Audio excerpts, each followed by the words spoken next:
Un gran saludo a todos los optómetras que están conectados el día de hoy para recibir esta charla. Una presentación corta. Soy Juan Gonzalo Sánchez, oftalmólogo retinólogo y pertenezco al Instituto Nacional de Investigación en Oftalmología de Medellín.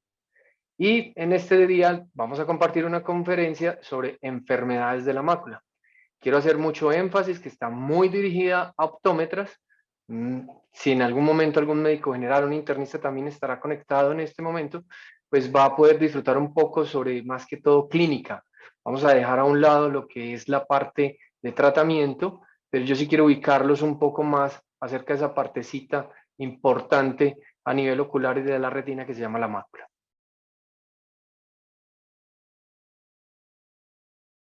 Este es mi grupo con el cual trabajo, en el cual todos lo que ustedes van a ver son conceptos condensados de todas nuestras conferencias que hemos dado en algunos sitios web o en algunas ciudades o en algunos congresos.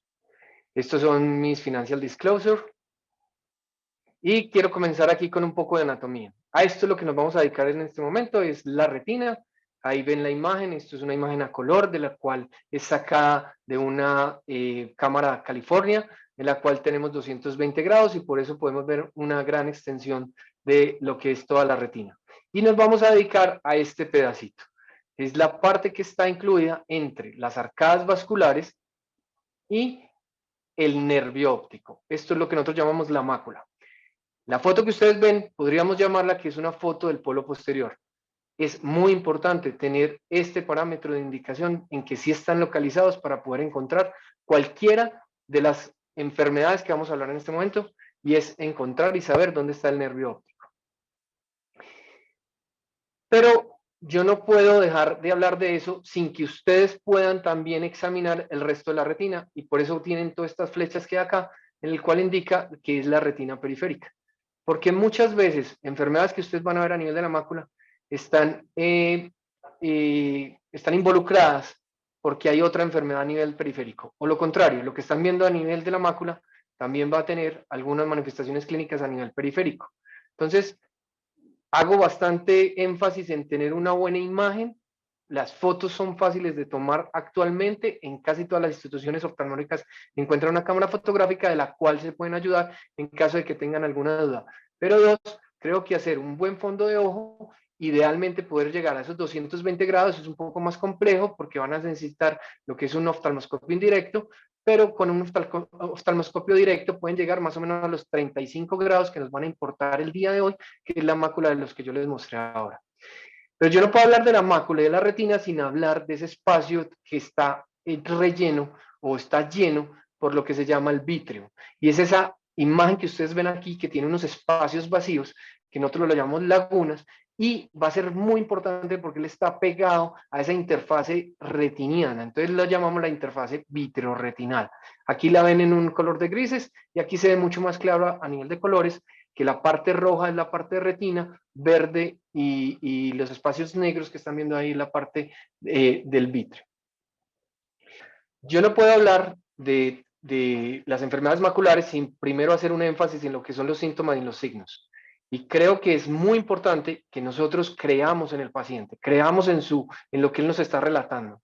Él nos va a relatar, por decir algo, que está viendo torcido o metamorfoxias o que no ve bien los rostros, y esto hay que creerle. Si yo llevo esto a una rejilla Amsler, como la que ven ahí, probablemente el paciente será mucho más enfático en ver las líneas torcidas de los recuadros que tiene la rejilla. Pero también tengo que ver la cantidad de visión que tiene el paciente. Probablemente ese paciente con un 20-25, un 20-30 tiene un daño de la retina. No crean que el paciente con un 20-25 no vaya a tener un daño macular, porque puede estar localizado muy en el centro, puede estar a un lado, que ahorita les voy a mostrar una imagen, cuáles son las lesiones, en qué puntos debemos de estar buscando ellas cuando vamos al examen físico. Cuando el paciente esté leyendo ese escotoma central es importante. Y por último, los pacientes relatan mucho y hablan mucho de la dificultad para ver los rostros de las personas, pero que tienen una gran facilidad para ver, por decir algo, los pies de la persona, el tronco de la persona, el cabello de la persona, porque el paciente está juzgando más por su visión central. En estos síntomas también hay que creer en los en esas mosquitas volantes que ellos dicen, o flotadores, que los pueden relatar de esta manera, pueden relatar los flash o las fotopsias, que también los relatan como si alguien les tomara una foto, o hilos o telarañas, o también fosfenos, que son puntos que aparecen y desaparecen. Esto es importante porque todos creemos que es porque el paciente tenga un daño a nivel de la periferia de la retina. No solamente es por eso. El paciente con un daño de mácula también puede presentar estos mismos síntomas que están viendo allí. Y algo muy importante, corroboren agudeza visual con lo que es el campo visual. Los campos visuales se pueden presentar con un escotoma arqueado como el que ven ahí en el centro, o pueden verlo como un escotoma central como el que ven a su lado derecho. Y algo que no puede pasar, hay que examinar el paciente y hay que llevarlo a la cámara de la lámpara de hendidura o a hacer una biomicroscopía con un lente 90 o un lente de 78 o el que ustedes prefieran para hacer una buena biomicroscopía. Y nunca se les olvide que deben de evaluar ambos ojos. Probablemente el diagnóstico, si no lo sabemos en un ojo, al examinar el segundo ojo nos va a dar un parámetro y nos va a ayudar mucho más. Ejemplo, una distrofia de retina, yo no la voy a encontrar en un solo ojo. Tengo que buscarla que haya unas manifestaciones en ambos ojos. Entonces, siendo todo esto la parte inicial, vamos a hablar un poquito de las enfermedades y vamos a empezar con lo que son los problemas de la interfase vitreoretinal o la interfase vitreomacular. Esto es lo que tengo que ver. Si normalmente en la época de la vida se me va a despegar el vitrio y ese vitrio puede causar una adhesión fuerte o una separación, y en ese proceso es donde puede causar una tracción. Entonces los problemas comienzan por decir algo con una adhesión vitreomacular. En esta imagen pueden ver a su lado derecho lo que manifiesta el paciente cuando tiene esa lesión a nivel de retina, que es solamente una adhesión. Mire cómo se distorsiona la línea de lo que es la calle que el paciente está mirando en su paisaje.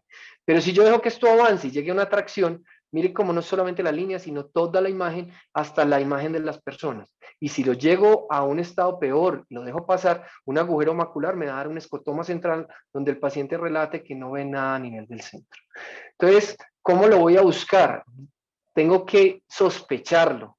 Y la mejor sería hacer un examen no solamente clínico, sino pedir un OCT, en el cual miren esa línea que ve que está pegada a nivel del centro, que está traccionando y está haciendo un agujero.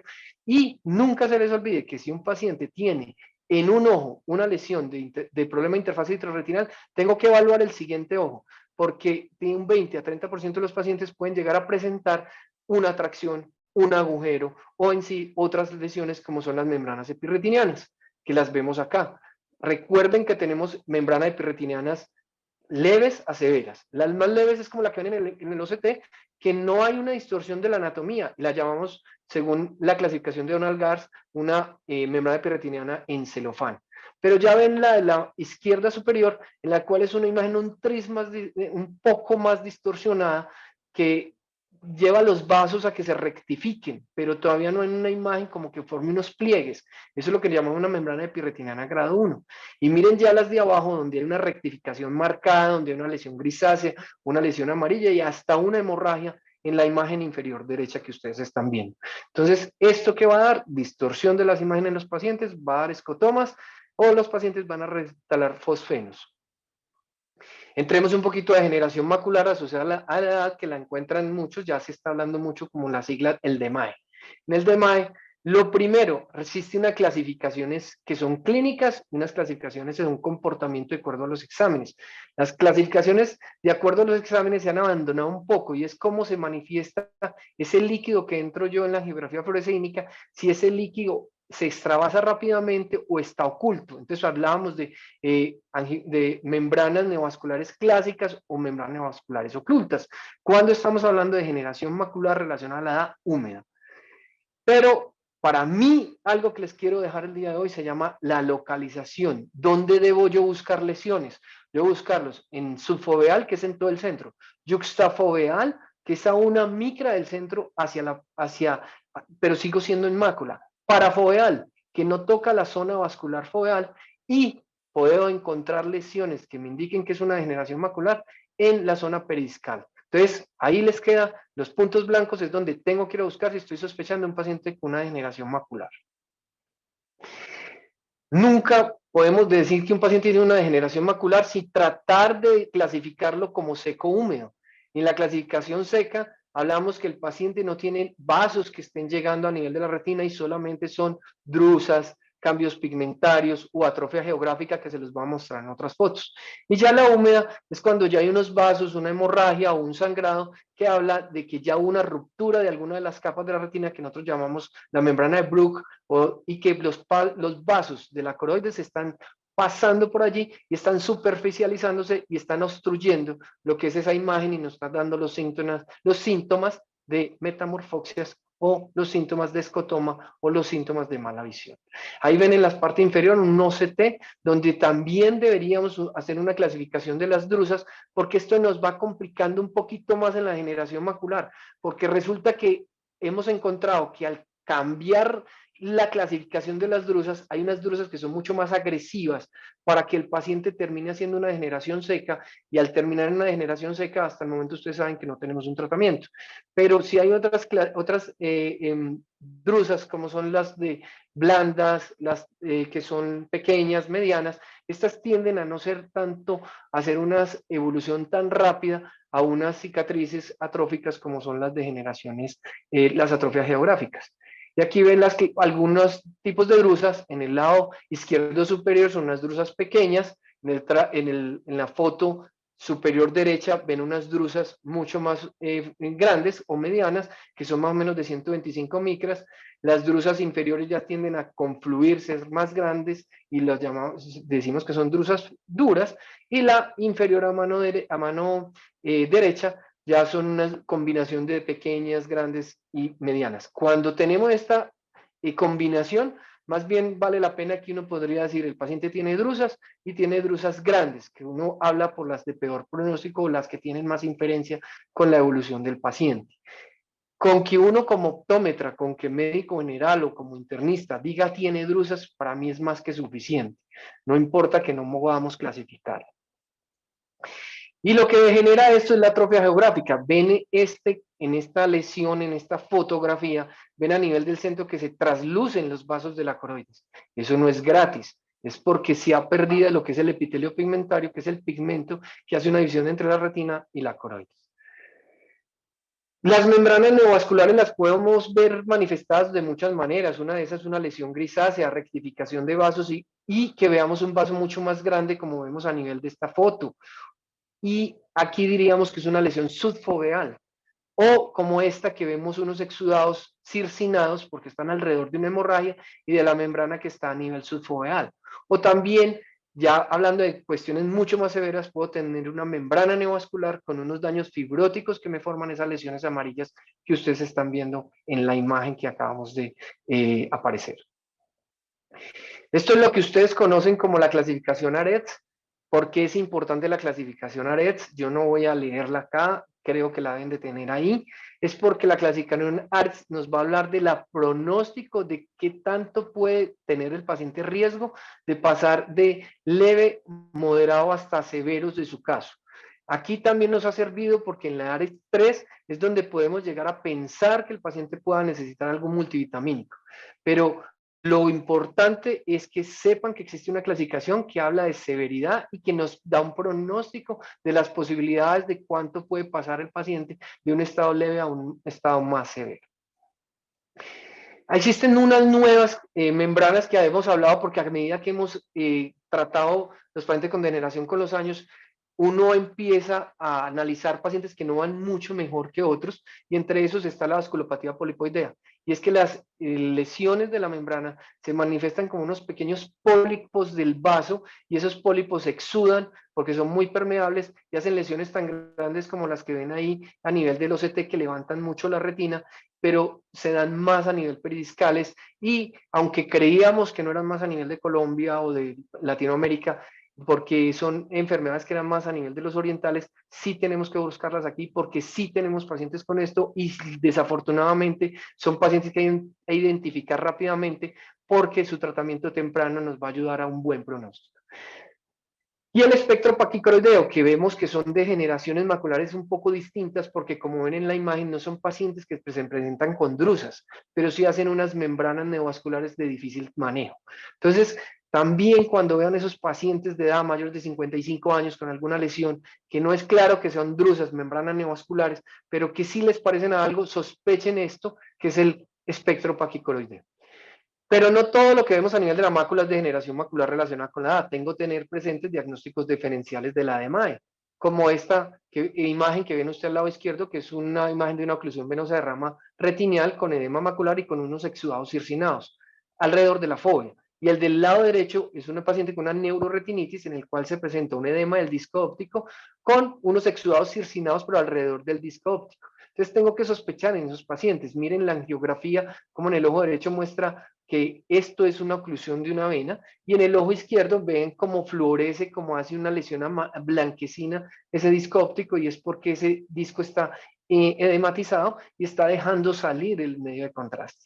Otros que les llega mucho a los optómetras son los pacientes con miopías patológicas, con esos cambios pigmentarios feos, con esas atrofias giratas miópicas, atrofias muy marcadas, que a uno lo hacen dudar si el paciente tiene o no tiene una degeneración macular atrófica o una degeneración macular seca, y cuando yo miro ese disco óptico inclinado con esa creciente escleral grande, yo tengo que pensar que el paciente tenga otra cosa que la miopía patológica. Y ojo que estos pacientes hacen membranas neovasculares, entonces también los tengo que tener presentes y tengo que buscar en ellos hemorragias a nivel central, que es con lo que más se manifiesta el paciente que pierde visión, porque de un día para otro dicen, estoy viendo un escotoma central. Esta es la imagen que se ve de angiografía de este paciente. Y entremos a otras patologías, como les decía al inicio, hay que ser muy enfáticos en analizar los dos ojos de los pacientes, porque los pacientes pueden presentar lesiones en ambos ojos. Y este paciente, mire esa lesión atrófica que tienen a nivel del centro de los dos ojos, pero miren cómo tiene como unas lesiones reticulares alrededor de las arcadas. Y este paciente tiene una distrofia del epitelio pigmentario, que es una enfermedad de Stargardt. Lo van a ver mucho mejor si uno llegara a pedirle, este es un OCT, que ven que es un grosor muy delgado, pero mire esta foto tan bonita, es una foto de autofluorescencia, donde eso negro es que el epitelio pigmentario está perdido, porque esta enfermedad lo que va es contra el epitelio pigmentario, contra ese pigmento. Y mire las lesiones reticulares, cómo se manifiestan mucho más, que no se ve, hay muchas veces no las veo no tan claras en la clínica, tan claras en la foto a color, pero en una autofluorescencia la deja percibir mucho más fácil.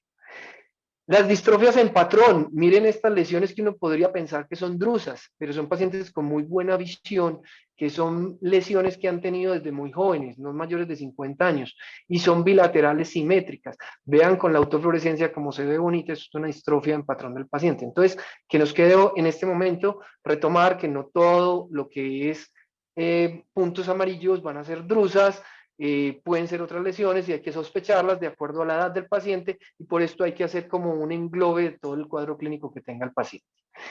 Las lesiones viteliformes son lesiones amarillentas a nivel del centro, que miren cómo se manifiestan a nivel de, cuando yo hago una angiografía, pueden ser como si tuvieran un nivel o fueran amarillas en el centro, que en la angiografía se ven como blancas o en la autofluorescencia, y con el tiempo esas lesiones viteliformes van a ser lesiones atróficas, que se ven una atrofia geográfica, una degeneración macular relacionada.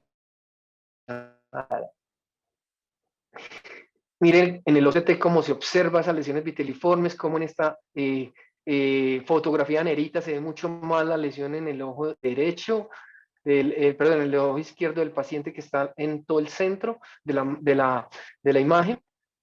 Y bueno, hay otras lesiones que pueden producir membranas neovasculares, como son las estrías angioides. Las estrías angioides son estas lesiones que ven alrededor del nervio óptico como imágenes radiadas. Van a verla mucho mejor en esta fotografía, y estos pacientes hay que tenerlos en cuenta porque pueden presentar también membranas neovasculares subfoveales.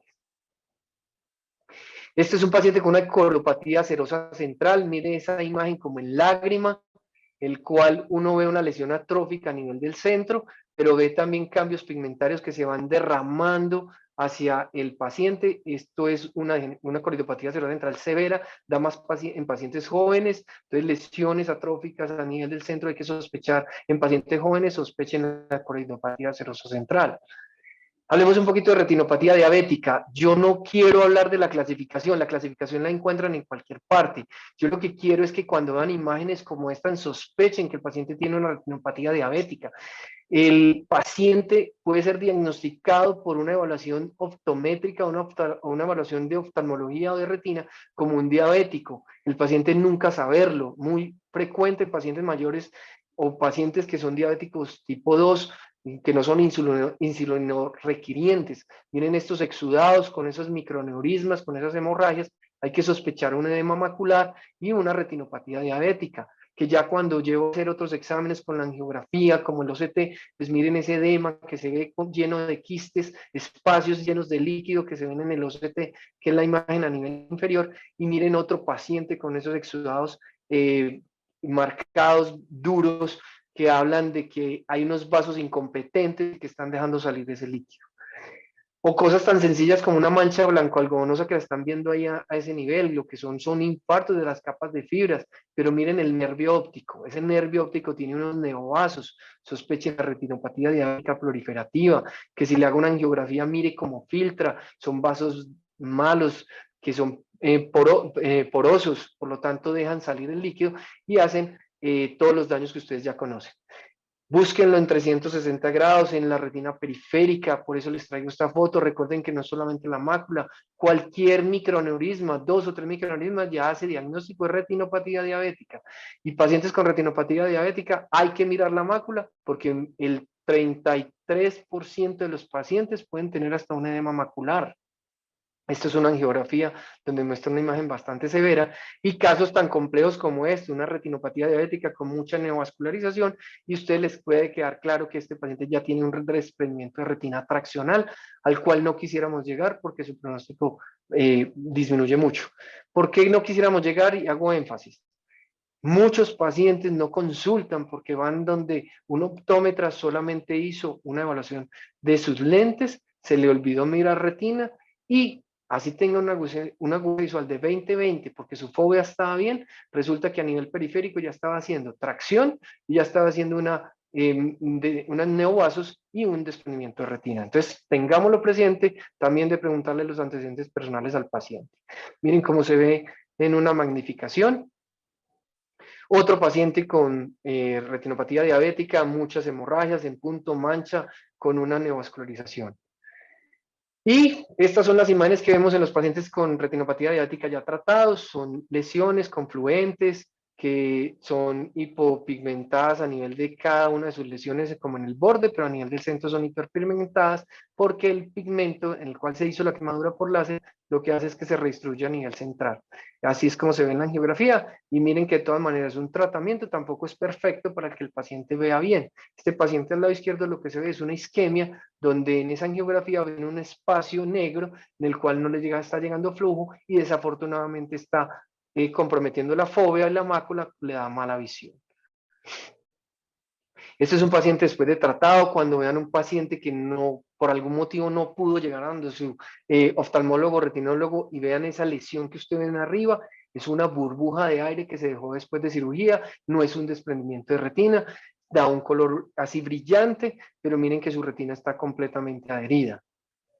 Esto es, por ejemplo, un caso clínico que les digo, es un paciente con un 20/40, uno no le ve casi lesiones de retinopatía diabética, unas microaneurismas pocos, unas hemorragias, pero se los traje porque hay que mirar más allá y pensar que este paciente tenga un edema macular, porque no todos los edemas maculares se manifiestan con lesiones, con exudación así amarilla como les he mostrado, como lesiones hipopigmentadas.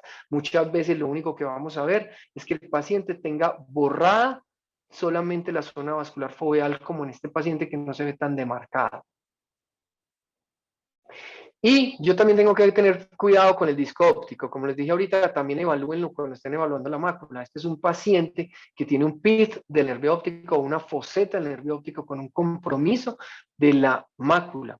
Miren lo que aquí se ve mucho más claro en otro paciente, donde ven a nivel del disco óptico, a nivel más central hacia la fobia, que hay una imagen redonda. Eso es porque hay un espacio por donde ha filtrado líquido, que se cree que el líquido cefalorraquídeo y que entra dentro de la retina y hace un edema de mácula y hace esos cambios pigmentarios crónicos por un diagnóstico. Muchas veces estos pacientes llevan años consultando, no les ven las lesiones y hay que ir un poco más allá y sospecharlas. Aquí se ve otro paciente de estos, un paciente mío en el cual el ojo izquierdo, el ojo derecho, perdón, tiene esta lesión con un pic del nervio óptico y mire el otro ojo donde tiene una malformación del disco óptico en el cual no se ve ese disco formado de buenos bordes, sino que se ve un coloboma de ese disco que casi que es un morning glory, que ustedes también lo han oído mentar en algunos de los libros. Este pequeña diapositiva es solamente para llamar la atención a los niños, hay que verles también la retina y hay que pensar que tengan alguna lesión. No todos los pacientes son que tienen mala visión, pequeños de 3 años, de 2 años, son lesiones que sean porque tienen una ambliopía. No, también hay que pensar, o porque tiene un estrabismo, también hay que pensar que puede haber una lesión como un retinoblastoma o como este paciente que tenía estas lesiones a nivel de la piel y lo que tenía es una incontinencia pigmenti donde ven esas hemorragias, esos vasos mal formados. Afortunadamente se hizo un buen diagnóstico y se hizo un tratamiento adecuado y el paciente no termina con una mala visión a largo plazo. Esto es lo que les tenía el día de hoy. Espero que lo disfruten mucho. Ahí tienen las imágenes, son casi todas propias, las que no tienen su bibliografía. Que lo puedan repasar en algún momento. Cualquier pregunta tienen para que me escriban en este mail. Y bueno, es un brochazo a muchas más enfermedades de la mácula que tienen que estar indagando, buscando y ayudarse un poco de esas fotografías que hay ahora en Internet. Bueno, feliz tarde, feliz noche, feliz día, depende de la hora que hayan visto la conferencia.